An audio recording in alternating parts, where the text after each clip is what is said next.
Video में आपसे discuss करने वाले हैं मांग फलन या मांग को प्रभावित करने वाले कारकों के बारे में। तो दोस्तों, अगर हम बात करें मांग फलन की, इसका मतलब होता है वे कारक जिनके द्वारा मांग प्रभावित होती है। यानी कि किसी भी वस्तु की खरीदी गई मात्रा या आप कितनी वस्तु खरीदना चाह रहे हो, मांग कई कारकों पर निर्भर करती है। उन सभी कारकों के बारे में जो चर्चा है वो हम एक एक करके करने वाले हैं। इन्हीं को हम बोलते हैं मांग को प्रभावित करने वाले कारक या मांग फलन। तो सबसे पहला जो कारक है वो है वस्तु का मूल्य, क्योंकि वस्तु का मूल्य किसी वस्तु की मांग को प्रभावित करने वाला सबसे महत्वपूर्ण कारक होता है। दोस्तों, मांग का नियम हमें बताता है कि एक वस्तु की कीमत अगर बढ़ती है तो उपभोक्ता वस्तु की कम मांग खरीद करेगा, और वस्तु की कीमत घटती है तो उपभोक्ता वस्तु की अधिक मांग करेगा। यानी कि वस्तु की कीमत में और वस्तु की मांग में विपरीत संबंध देखने को मिलेगा।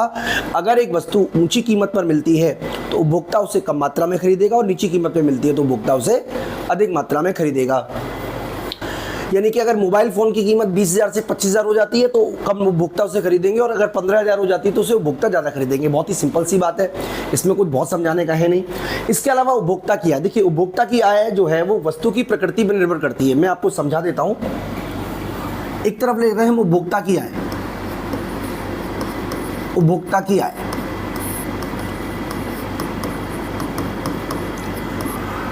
अब हम ये मान के चल रहे हैं कि वस्तु जो है वो है हमारी सामान्य या घटिया। हम दो कैटेगरी मान के चल रहे हैं। अगर वस्तु सामान्य है तो इसका मतलब है कि अगर आय बढ़ती है तो उपभोक्ता वस्तु की अधिक मांग करेगा, और आय कम होती है तो वस्तु की मांग कम करेगा। वहीं अगर वस्तु घटिया है तो आय के बढ़ने पर उपभोक्ता जो है वो मांग में कमी कर देगा, और आय कम होने पर मांग जो है वो अधिक कर देगा। यानी कि सामान्य वस्तु की स्थिति में अगर आपको मांग वक्र बनाना हो तो सामान्य वस्तु का मांग वक्र इस तरीके का होता है, जिसमें यहां पर हम लिख रहे हैं आय और यहां पे लिख रहे हैं हम वस्तु की मात्रा। यानी कि हमें यह दिखाना है कि जैसे ही उपभोक्ता की आय बढ़ती है, मान लीजिए उपभोक्ता की आय है 100 रुपये, उपभोक्ता कितनी वस्तु खरीद रहा है, मान लीजिए 10 वस्तु खरीद रहा है। उपभोक्ता की आय 120 हो जाती है तो उपभोक्ता वस्तु की मांग को बढ़ाकर 12 कर देगा। तो इस स्थिति में अगर हम मांग वक्र बनाएंगे तो इस तरीके का मांग वक्र बनेगा, पॉजिटिव। घटिया वस्तु की बात करें तो घटिया वस्तु की स्थिति में क्या होता है, यानी कि जैसे मान लीजिए सड़े हुए टमाटर हो गए, मोटा अनाज हो गया। ऐसी स्थिति में आय बढ़ने पर, मान लीजिए ये हमारी शुरू में 10 आय है और इनकम 100 रुपये है। ऐसी स्थिति में उपभोक्ता अपनी आय बढ़ाने पर जो वस्तु की मांग है उसे क्या कर देगा, कम कर देगा। तो इस तरीके से देखने को मिलेगा। तो जिस तरीके का जो डायग्राम होता है वो इस तरीके का बनेगा, डाउनवर्ड। लेकिन दोस्तों, मैं आपको ये भी समझा देता हूं कि कई स्थिति में मांग वक्र इस तरीके का भी हो सकता है, ऐसा भी हो सकता है। देखिए, बहुत समझने की कोशिश कीजिएगा। यहां पर अगर हम वस्तु की कीमत लिख दें, यहां पर हम वस्तु की कीमत लिख दें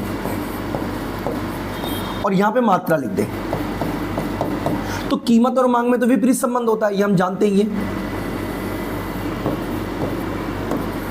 फिर अगर आय बढ़ती है तो हम दिखाएंगे कि जो मांग वक्र है वो दाईं ओर खिसक जाएगा, ऐसा। यानी कि समान कीमत पर अब उपभोक्ता पहले से ज्यादा वस्तु खरीद रहा है, क्योंकि उपभोक्ता की आय में क्या हो गई है, वृद्धि हो गई है। और वस्तु कैसी है, वस्तु सामान्य है। यानी कि डिमांड कर्व कैसा बनेगा, ये डिपेंड करता है कि आपने एक्स एक्सिस और वाई एक्सिस पे क्या लिखा हुआ है। अगर आप वाई एक्सिस पे आय लिख रहे हो तो डिमांड कर्व पॉजिटिव बनेगा, और अगर वाई एक्सिस पे कीमत लिख रहे हो तो डिमांड कर्व हमारा उपभोक्ता की आय बढ़ने से राइटवर्ड शिफ्ट कर जाएगा। इसी तरीके से ये वाला लेफ्टवर्ड शिफ्ट कर जाएगा। दोस्तों, मांग वक्र का ढाल कैसा हो, जैसे ये तो पॉजिटिव है, लेकिन मांग वक्र का ढाल कैसा होगा ये डिपेंड करता है वस्तु की प्रकृति पर। यानी कि वस्तु की प्रकृति का मतलब क्या हुआ कि वस्तु विलासिता की है या आरामदायक है या अनिवार्य है। तो इसके बारे में चर्चा तो दोस्तों मांग की लोच में करेंगे।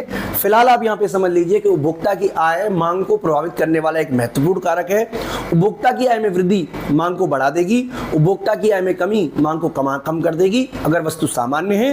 उपभोक्ता की आय में वृद्धि मांग को कम कर देगी, उपभोक्ता की आय में कमी मांग को बढ़ा देगी अगर वस्तु घटिया है। मैं उम्मीद करता हूं कि आपको मेरी बात समझ में आ गई होगी। तीसरा जो महत्वपूर्ण पॉइंट है वो है हमारा संबंधित वस्तु। देखिए मैं संबंधित वस्तुओं के बारे में भी बता देता हूं आपको। संबंधित वस्तुएं दो प्रकार की होती हैं। संबंधित वस्तुएं, सबसे पहले आप समझ लीजिए संबंधित वस्तुएं क्या होती है। जैसे मान लीजिए अगर कार की कीमत बढ़ जाए तो आलू की मांग पर क्या प्रभाव पड़ेगा। तो दोस्तों मैं आपको बता देता हूं कि कार की कीमत और आलू की मांग दोनों की दोनों असंबंधित वस्तुएं हैं, असंबंधित है, यानी कि इन दोनों में किसी भी प्रकार का संबंध नहीं है। संबंधित वस्तु तब कहलाती है जब एक की कीमत का असर दूसरे की मांग पर पड़ता है, यानी कि ऐसी कोई वस्तु हो जिसमें एक वस्तु की कीमत का असर दूसरी वस्तु की मांग पर पड़ता है तो उसको बोलते हैं संबंधित वस्तुएं। यानी कि संबंधित वस्तुएं वस्तु होती हैं जिनमें एक वस्तु की कीमत दूसरी वस्तु की मांग को प्रभावित करती है। जैसे मान लीजिए चाय है, चाय कॉफी है और चाय दूध है। मान लीजिए टाटा स्काई है और डिश टीवी है। इसी तरीके से मान लीजिए क्या बोलते हैं इसको, कार है, पेट्रोल है। यानी कि ये सभी एक दूसरे की से संबंधित है। संबंध में दो प्रकार के संबंध बन सकते हैं, एक तो है पूरक वस्तुएं और दूसरा है प्रतिस्थापन वस्तुएं। तो इसके बारे में दोस्तों मैं अब आपको डिटेल कराता हूं। सबसे पहले मैं बात करता हूं पूरक वस्तुओं के बारे में। यानी कि संबंधित वस्तुएं जो होती हैं, संबंधित वस्तुएं दो प्रकार की हो गई, एक पूरक वस्तु हो गई, दूसरी प्रतिस्थापन वस्तु हो गई।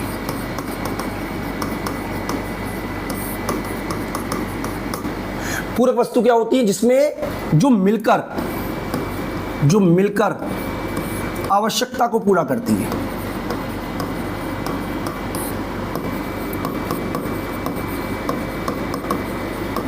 हम साथ साथ हैं, यानी कि जो मिलकर आवश्यकता को पूरा करती है। यानी कि अगर आपको चाय बनानी है तो आपको चीनी भी चाहिए और दूध भी चाहिए और पत्ती भी चाहिए, यानी चाय पत्ती भी चाहिए। तो ये हमारी पूरक वस्तुएं हो गई। जैसे मान लीजिए अगर हम बात करें पेट्रोल की और कार की, तो ये पूरक वस्तु हो गई। यानी कि पूरक वस्तु वे वस्तु होती है जो मिलकर आवश्यकता को पूरा करती है। जैसे मान लीजिए एसी हो गया और बिजली हो गई, ये पूरक वस्तु होती है। प्रतिस्थापन वस्तु वे होती हैं जो एक दूसरे के स्थान पर प्रयोग की जा सकती हैं।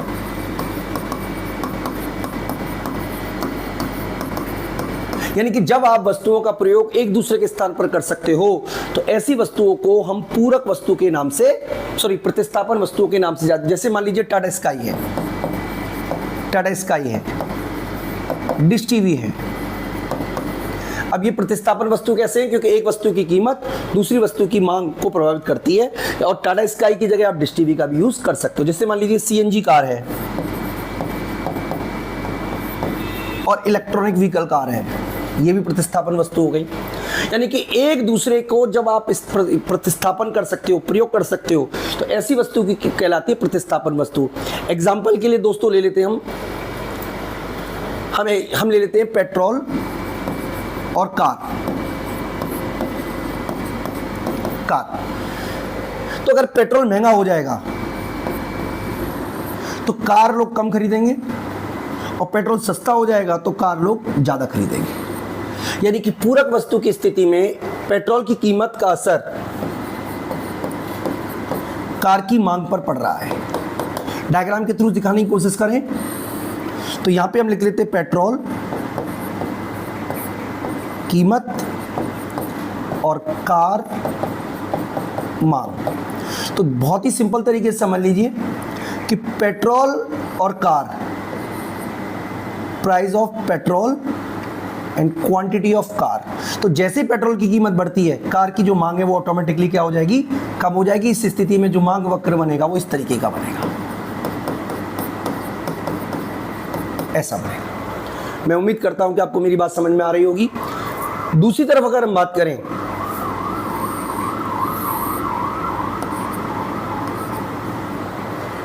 तो यहां पर आप समझ लीजिए कि टाटा स्काई है, टाटा स्काई अगर महंगा हो जाएगा तो लोग टाटा स्काई की मांग कम कर देंगे और डिश टीवी की मांग ज्यादा करेंगे। यानी कि अगर दो प्रतिस्थापन वस्तुएं हैं और टाटा स्काई, मान लीजिए टाटा स्काई 100 रुपए का है और डिश टीवी भी 100 रुपए का है, 100 लोग इसे खरीदते हैं, 100 लोग इसे खरीदते हैं, दोनों को 100 लोग खरीदते हैं। अब मान लीजिए ये 200 का हो गया, ये 100 का ही रहा, तो सारे के सारे कस्टमर या अधिकतर कस्टमर इसकी तरफ चले जाएंगे। यानी कि टाटा स्काई की कीमत बढ़ने से डिश टीवी की जो मांग है वो बढ़ जाएगी। Price of Tata sky, quantity of dish TV. तो प्राइस ऑफ टाटा स्काई बढ़ने से क्वांटिटी ऑफ डिश टीवी बढ़ जाएगी, यानी कि लोग डिश टीवी की मांग को बढ़ा देंगे, जिसकी वजह से जो डिमांड कर्व बनेगा वो इस तरीके का बनेगा। मैं उम्मीद करता हूं कि आपको मेरी बात समझ में आ रही होगी। यानी कि प्रतिस्थापन वस्तु की स्थिति में अगर एक वस्तु की कीमत बढ़ जाती है तो उपभोक्ता दूसरी वस्तु की मांग को बढ़ा देगा, और पूरक वस्तु की स्थिति में एक वस्तु की कीमत अगर बढ़ जाती है तो उपभोक्ता दूसरी वस्तु की मांग को कम कर देगा। यानी कि दो प्रतिस्थापन वस्तुओं में जिस वस्तु की कीमत बढ़ी है उसकी मांग तो घटेगी, लेकिन उसकी जो प्रतिस्थापन वस्तु है उसकी मांग बढ़ जाएगी। देखो सिंपल समझ लीजिए, अगर जियो महंगा हो गया तो जियो महंगा होने से लोग बीएसएनएल खरीदना शुरू कर देंगे, सिंपल सी बात है। यानी कि जियो की कीमत बढ़ेगी तो लोग बीएसएनएल की मांग को बढ़ा देंगे। तो ये कौन सी वस्तुएं, ये प्रतिस्थापन वस्तुएं हैं। इसी तरीके से मान लीजिए दो चीजें आपस में एक दूसरे का को मिलकर बनती है। जैसे चाय अगर महंगी हो जाएगी तो लोग चाय, मान लीजिए चीनी महंगी हो जाए, दूध महंगा हो जाए तो लोग चाय का प्रयोग कम करेंगे। जब चाय कम पिएंगे तो पत्ती भी कम यूज करेंगे। तो इस तरीके से दोस्तों पूरा का पूरा कंसेप्ट है। मैं उम्मीद करता हूं कि आपको मेरी बात समझ में आ रही होगी। अगला है हमारा उपभोक्ता की अपेक्षाएं, एक्सपेक्टेशन। देखिए उपभोक्ता की अपेक्षाएं भी मांग को प्रभावित करने वाला एक बहुत ही महत्वपूर्ण कारक है। यदि उपभोक्ता को लगता है कि भविष्य में कीमत बढ़ने वाली है तो उपभोक्ता कम वस्तु खरीदेगा वर्तमान में, अधिक वस्तु खरीदेगा वर्तमान में, क्योंकि भविष्य में कीमत जब बढ़ जाएगी तो उसके लिए उसको खरीदना बहुत मुश्किल पड़ेगा। इसी तरीके से अगर उपभोक्ता को लगता है कि भविष्य में कीमत घटने वाली है, वर्तमान में नहीं घटी, तो उपभोक्ता वर्तमान की जो मांग है उसको कम कर देगा और भविष्य में जब कीमत घट जाएगी तब उसे खरीदेगा। मैं एग्जांपल आपको देके बताऊं, मान लीजिए न्यूज आती है कि पेट्रोल 10 रुपए महंगा होने वाला है रात 12 बजे से, तो आप क्या करोगे?